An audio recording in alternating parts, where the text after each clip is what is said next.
এই ভাই রুটি বানাচ্ছিল, তার ছেলে পাশে বসে বললো, বাবা আমার অনেক ক্ষুধা লেগেছে, তুমি তাড়াতাড়ি রুটি বানিয়ে একটা রুটি আমাকে দাও না। আর তখন বাবার একটা রুটি বানানো হয়ে গেছে, একটা পাত্রে পানি নিল, আর তখন ডিব্বাটা নিয়ে ডিব্বাটা খুলে কিছু গুঁড়ামরিচ পানিতে মিক্সার করলো, তারপরে বললো, বাবা এনে খা। আর তখন ছেলেটা এক টুকরা রুটি ছিঁড়ে তখন গুঁড়ামরিচ ভিজিয়ে ছেলেটা খেলো। আর খাওয়ার পর ছেলেটা ঝাল লাগলো, বললো, বাবা আমি তো ঝাল দিয়ে খেতে পারছি না। আর তখন বাবা একটা বাটি নিয়ে বললো, এই নে তোর চাচার কাছে যা যায় তরকারি নিয়ে আস। আর ছেলেটা বললো, আচ্ছা ঠিক আছে। আর তখন ছেলেটা চাচার কাছে গেলো, দরজা টুকালো। আর চাচা তখন দরজা খুললো, বললো যে কি হয়েছে? বললো, চাচা একটু তরকারি দাও না তুমি। বললো, তোদের জন্য কি হোটেল খুলে ফেলেছিস নাকি, তোরা প্রতিদিন তরকারি চাবি? চাচা প্লিজ দাও না। আর তখন বললো, আচ্ছা ঠিক আছে। আর তখন বাটিটা নিল, আর বাটি নিয়ে ভাইটা চলে গেল। ভাইটা দেখে থেমে বললো, দাঁড়া, তোরা প্রতিদিন তরকারি চা, তরকারি দিচ্ছি আমি। এই কথা বলে ভাইটা দেখেন বাটি খুলে আর বাটিতে কিছু টুকরা কাগজ ছিঁড়ছে।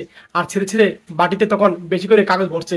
আর ভরে তখন দেখেন এই ভাইটা বাটির মুখাটা লাগিয়ে দিল। আর তারপরে ছেলেকে দিল, এই নে তার কোলে চলে যা। এই কথা বললো, ছেলেটা চলে গেল। আর ছেলেটা তখন তার বাবার কাছে যাচ্ছিল, বাবাকে বাটিটা দিবে। আর এই ভাই দূর থেকে উঠে পারে দেখলো। আর বাবা তখন বাটিটা হাতে নিল। আর ভাইটা বললো, খা, ভালো করে খা, তরকারি দিয়েছি। আর তখন বাবা বাটিটা খুললো, দেখে তরকারি। আর ভাইটা অবাক হয়ে গেল, আরে আমি দিলাম কাগজ, হয়ে গেল তরকারি। আর তখন দেখেন এই বাবা তারপরে রুটি টুকরা করে তারপরে তার ছেলেকে খাইয়ে দিচ্ছে। আর তখন ছেলেটাও খুশি হলো, বললো, আল্লাহ তুমি আমাকে মাফ করে দাও, আল্লাহ তওবা করছে। এই ভিডিওটা